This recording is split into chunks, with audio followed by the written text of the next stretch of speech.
In this video, we're going to show you how to create tables in Bubble.io, giving you two main approaches depending on your needs. Bubble makes it simple to display structured data from your database, whether you want a quick built-in solution or full control over every detail. The first method is using Bubble's native table element, which is found under Containers in the Visual Elements panel. This is the fastest way to create a structured layout with headers and rows already built in. To get started, simply drag the table element onto your page. In the property editor, set the type of content to match the type of data you want to display, like users, products, or orders. Then, set the data source using a do a search for expression, so the table automatically pulls all relevant entries from your database.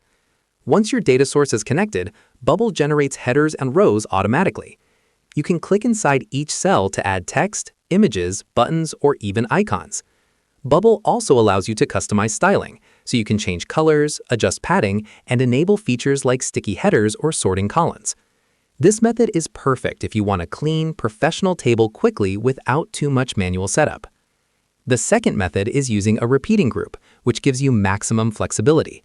A repeating group doesn't come with pre-built headers or rows, but it allows you to design each cell exactly how you want. Start by dragging a repeating group onto the page and set the data source to your database, just like with the table element. Then, inside each cell of the repeating group, you can add any elements you like: text fields, images, buttons, or even groups of elements for a more complex layout. This method is ideal if you want custom designs, dynamic row heights, or interactive elements that go beyond the standard table format. You can also use conditional formatting to change colors or styles based on the data in each row.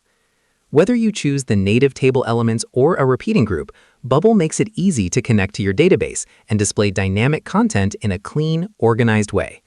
Take advantage of styling options, experiment with dynamic expressions like current cell's user's name, and make your tables both functional and visually appealing.